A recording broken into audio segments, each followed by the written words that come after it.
Hai, bagaimana kabarmu? Semoga sehat ya. Aku lagi duduk di kafe nih, sambil liatin gerimis, terus kepikiran soal hal yang belum pernah kubagikan ke banyak orang, yaitu aku tuh punya gangguan kecemasan ringan. Jadi sekitar tahun 2020, itu kan zaman COVID ya, aku mulai merasakan gangguan kecemasan ini. Walaupun termasuk ringan, ini tuh berdampak cukup besar ke kegiatan sehari-hariku, termasuk pekerjaan. Jadi aku sampai konsul ke psikiater, tapi beda ya sama psikiater yang konsul sama aku sekarang. Ini salah satu yang aku pernah cerita di seberkas santai sebelumnya. Dia memperlakukanku kurang menyenangkan lah psikiaternya. Tapi di saat itu juga solusinya adalah menjauhi sosial media. Karena kan memang waktu itu setelah dikonsultasikan ditemukan bahwa penyebab pemicunya ya itu memang sosial media. Jadi berita buruk yang bertubi-tubi, kematian demi kematian, juga secara ekonomi banyak hal yang membuat aku tuh jadi kepikiran terus. Jadi ya di tahun 2020 aku memutuskan untuk menghapus semua sosial mediaku dari Facebook, Instagram, Twitter waktu itu, X itu masih Twitter ya. Apalagi ya? Ya kayaknya 3 itu sih. Yang akhirnya awalnya cuman mau nonaktifin, jadi kayak udah deh nggak main dulu. Tapi kepikiran untuk buka terus karena ada ketagihan kan. Jadi ya udah aku simpan foto-foto yang penting, lalu ya udah sisanya aku hapus. Sempat kepikiran sih karena kan ada memorinya ya, tapi ya udahlah mau gimana demi kesehatan mental supaya nggak jadi lebih besar masalahnya waktu itu. Nah, gara-gara aku nggak punya sosial media, itu waktu aku pindah ke perusahaan yang sekarang sempat jadi masalah karena bagian personalianya tuh bingung dan pikir aku bohong.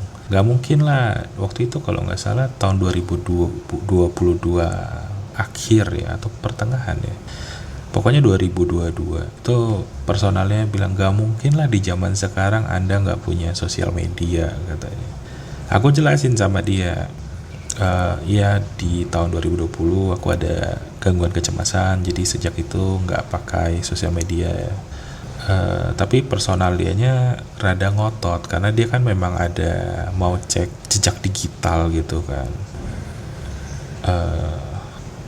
Tapi waktu itu udah populer belum ya LinkedIn ya. Cuman waktu itu aku nggak pakai LinkedIn sih, karena aku ngerasa itu tuh LinkedIn terlalu banyak pamer sosial.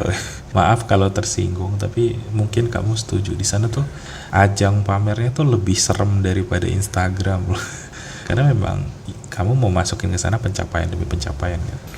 Jadi kalau nggak salah waktu itu aku pun ada LinkedIn tapi nggak keurus. Jadi si personalnya bingung. Sempet ini sih sempet gimana ya, bukan panik lah, rada lost gitu juga gimana ya. Tapi karena akunya direkrut langsung sama pemilik perusahaan, bos Tommy, akhirnya tuh bagian itu nggak jadi masalah, nggak jadi terlalu kendala lah.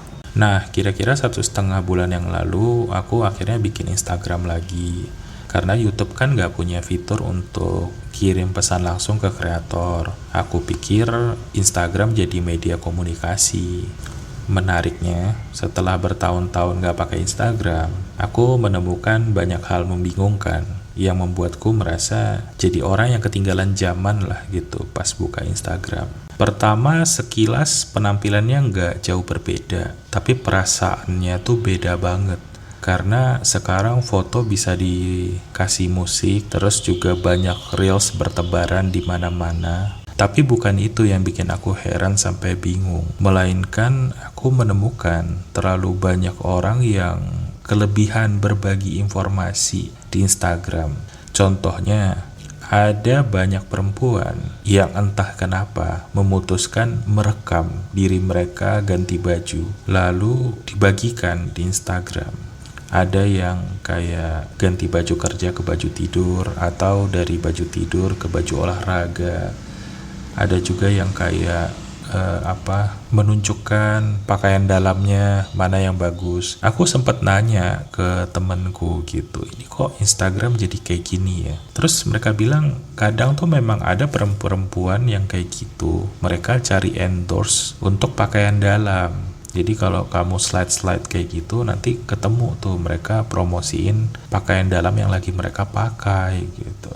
Menurutku sih aneh ya, kaget gitu juga. Maksudku kan itu pribadi banget ya, dan harusnya bukannya itu ngelanggar aturan konten di Instagram ya. Kayaknya dulu nggak bisa deh kayak gitu.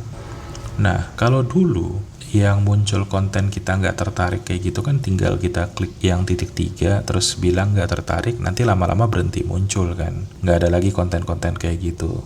Anehnya sekarang kayak kurang berfungsi dengan baik. Makin aku bilang tidak tertarik, dia malah makin jadi. Jadi kan setelah aku ngelihat banyak konten kayak gitu kan, aku tidak tertarik biar dia nyari konten yang lebih tepat untuk aku lah gitu kan. Ternyata Instagram tuh mungkin nangkapnya beda ya dari maksudku ya. Kayak dia pikir, oh ini si Nara ini tidak tertarik karena kurang kebuka kali ya. Jadi yang muncul tuh perempuan dengan pakaian yang lebih minim, daster transparan, bahkan kadang nggak pakai atasan tapi ditutup pakai tangan gitu ya. Lalu ada juga yang bahkan cuman pakai selimut gitu, lalu ngomongin masalah ranjang. Ada satu yang sampai aku cukup berkesan sampai kepikiran itu, ada dia ngerekam dia sama suaminya mau main gitu, terus kayak skip gitu, udah selesai olahraga suami istrinya lah. Cowoknya udah lemes, dianya masih semangat. Lalu ada kayak tulisan di videonya, padahal masih kurang, tapi ya udahlah kita pengertian aja. Kenapa gitu? Aku kayak what the fuck? Kayak itu tuh bukan sesuatu yang harusnya kamu bagiin di sosial media gitu. Jadi aku teruslah bilang nggak tertarik sama konten-konten kayak gitu. Instagram kayak nangkap sinyalnya beda gitu. Jadi kayak, oh Nara juga nggak suka nih yang minim-minim. Mungkin dia sukanya ini. Jadi direkomendasiin aku gadis-gadis kolak. Iya, yang manis tapi ada pisangnya. Mungkin si Instagram mikir, oh nih Nara nih nggak demen cewek, demennya cowok kayak cewek gitu. Aku cuma bisa tepok jidat gitu ngelihat yang kayak penampilan cewek tapi sebelah selangkangannya ada batang gitu. Apa ini gue kira. Terlepas vulgarnya Instagram sekarang menurut aku ya, mungkin kalian yang ngikutin terus merasa biasa aja ya. Aku juga menyadari satu hal waktu menggunakan Instagram sebulan belakangan, bahwa banyak sekali iklan yang sebenarnya tuh penipuan. Mungkin karena aku masukin identitasku di profil itu penulis ya, semua penipuannya tuh berputar di sekitar profesi penulis. Penipuannya tuh ada yang halus sampai nggak masuk akal. Yang halus ya, misalnya itu adalah ajakan menulis buku antologi yang katanya tanpa seleksi pasti terbit. Jadi biasanya si penerbit ini bakal bagiin sampul buku, judul, sama tema. Misalnya tentang pertemanan, tentang orang tua, tentang guru, tentang menjadi anak sulung. Intinya ngajak kamu mengirimkan cerita pada tema tertentu. Jadi buku antologi ini bakal ada kumpulan orang kontributor. Setiap orang kirim satu cerita lah. Syaratnya hanya satu. Jadi kalau semua kontributornya sudah kirim cerita, bukunya dicetak, setiap kontributor itu diwajibkan membeli 2-3 buku yang diterbitin. Tapi ada juga yang 5, kalau nggak salah ada 1 itu bahkan mintanya beli 10 buku. Hanya saja penerbit-penerbit ini tuh ada beberapa yang cara mempromosikannya konyol sama gak masuk akal. Contoh kemarin ada satu, dia bilang kalau buku yang ini udah ada 2.000 orang peserta yang ikut kontribusi. Batas kontribusi akhirnya tuh tanggal sekian, jadi yang belum cepat buruan kirim cerita mereka. Nggak logis. Kalau ini tuh nggak ada seleksi pasti terbit. Gimana kamu masukin 2000 cerita ke dalam satu buku? Setebal apa buku itu? Nggak bisa dicetak, nggak bisa dijilid. Tapi cuma beberapa yang kayak gitu. Kebanyakan penerbit memang menentukan slot, misalnya 30 sampai 50 slot. Jadi kalau udah ada 30 sampai 50 orang daftar ngirim cerita, ya udah ditutup, lalu diterbitin. Mungkin kalian mikir, loh kalau gitu nipunya di mana? Kan bener, tanpa seleksi pasti terbit. Jadi gini, memang penerbitnya menepati janji. Dia menerbitkan buku yang ngirim tulisan gak diseleksi dan pasti dipublikasikan kan. Tapi, yaitu syaratnya, kontributor wajib membeli sejumlah buku yang telah dicetak. Biasanya penerbit yang kayak gini itu sebenarnya punya usaha percetakan juga. Jadi mereka jualan menggunakan mimpi orang. Bayangin ya, dengan modal sampul seadanya, judul sekenanya, dan tema yang sangat umum, mereka sebenarnya bukan ngumpulin penulis, tapi ngumpulin konsumen yang gak sadar sedang beli produk yang bahkan mereka gak tawarin, yaitu adalah percetakan.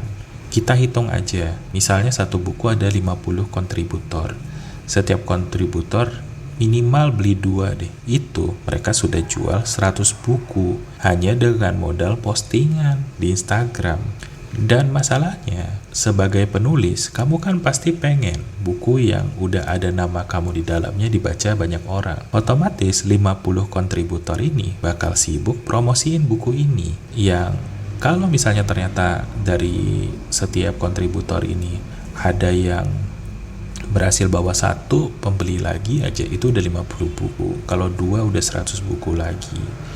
Dan karena mereka juga punya buku yang udah dibeli, misalnya 2 buku, kan 1 simpan sendiri, 1 kasih orang kan. Di buku itu kan ada logo penerbit. Jadi mereka dengan modal yang hampir nggak ada mendapatkan keuntungan yang luar biasa dari penjualan buku cetaknya, dari biaya pencetakan, dari nanti kontributornya yang bantu jadi sales, terus juga nama mereka, brand mereka sebagai penerbit juga naik karena buku itu tersebar kemana-mana. 1 bulan mereka bisa ngumpulin 4-5 antologi, dan karena ini antologi, berapapun yang terbayar nggak ada royalti ke kontributornya. Kontributor cuma dapat nama di buku tersebut. Royaltinya semua ya dimakan sama penerbit. Itu bukan penipuan namanya. Hasilnya, penerbitnya untung banyak, para kontributor ini jadi babu yang nggak dibayar. Beda loh, kalau yang bikin antologi ini Gramedia, Gagas Media, penerbit besar banget lah ya. Biasanya yang diundang jadi kontributor itu penulis-penulis yang sudah punya buku terbit. Jadi walaupun mereka nggak dapat royalti, biasanya nanti buku mereka tuh dipromosikan bersama promosi antologi ini. Bahkan kan mereka akan promosikan pasang banner di website mereka, di toko buku mereka. Jadi walaupun nggak dapat royalti, penulis-penulis ini tuh nggak rugi-rugi banget karena dapat nama gitu. Sedangkan yang antologi gini, semua penulisnya rata-rata penulis baru. Karena kan nggak ada sistem seleksi ya. Kadang bukunya juga, aku lihat beberapa gitu, ada cuplikannya lah. Nggak, bahkan huruf besar kecilnya pun nggak dirapiin gitu loh. Ya bukunya nggak layak sebenarnya. Tapi memang tujuannya adalah supaya mereka nggak peduli ini buku bagus atau enggak si penerbitnya. Yang penting ada yang beli. Lumayan loh 100 buku, 200 buku itu. Bukan uang kecil untuk kalau penerbitnya sebenarnya adalah percetakan ya. Ya untuk makan kalau dia nggak punya banyak pekerja cukup lah gitu. Dan siapa tahu syukur-syukur nanti dia punya buku yang bisa laku sampai ribuan eksemplar gitu. Dan kalaupun tidak, lama-lama kan nama dia sebagai penerbit besar, lama-lama ada yang kirim buku ke dia dari penulis yang sudah terkenal. Jadi permainannya tuh di situ. Tapi ya separah-parahnya masalah buku antologi dan penerbit-penerbit tadi, itu masih mendingan daripada yang aku mau bahas sekarang. Yaitu ada satu orang, dia ngaku dia jualan ebook di Amazon. Setiap ebooknya dihargai sampai $40. Padahal satu ebook itu cuma 20-30 halaman. Itu artinya satu buku kalau dirupiahin ya 600 ribuan lah kira-kira. Jadi dia menawarkan kelas harga Rp299.000 untuk belajar buat ebook yang dia jual di Amazon. Jadi tiap hari kamu bisa bikin satu ebook lalu dijual katanya. Di situ aku udah mulai merasa nggak masuk akal, tapi aku bukalah profil pengiklan ini.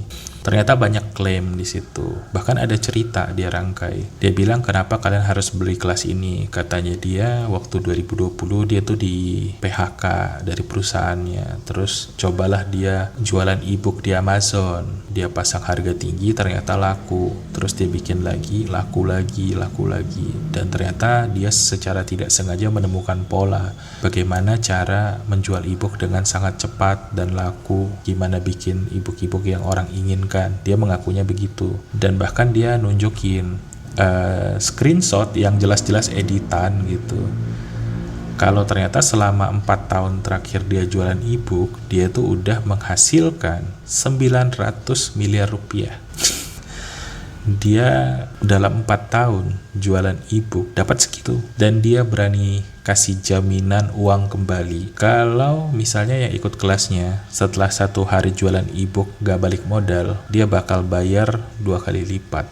Aku mikir kayak gini, jualan buku itu kompetitif. Gak ada untungnya kamu ngajakin orang buat jadi saingan jualan kamu. Kalau dia bagiin kelas, orang punya formula yang sama, otomatis orang itu kan jual buku di Amazon juga. Jadi saingan kan? Karena nanti kemungkinan pembeli buku dia, itu beli buku orang yang dia bagiin ilmunya, yang bayar kelas itulah. Dan coba pikir pakai logika deh, serius. Kalau kamu bisa hasilin 900 miliar dari jualan ebook, kenapa masih repot-repot jualan kelas seharga Rp299.000? Gak masuk akal. Kalau benar bisa begitu 900 miliar dalam 4 tahun hanya modal jualan ebook, ya bakal simpan sendiri atau sibuk investasiin uang 900 miliar itu. Maksudku ya, Bos Tommy, pemilik perusahaan tempatku kerja, itu kekayaan bersih dia pribadi sekitar 1 triliun rupiah. Apa-apa mungkin dengan modal 1 triliun dapat 900 miliar profit dalam 4 tahun? Gak mungkin.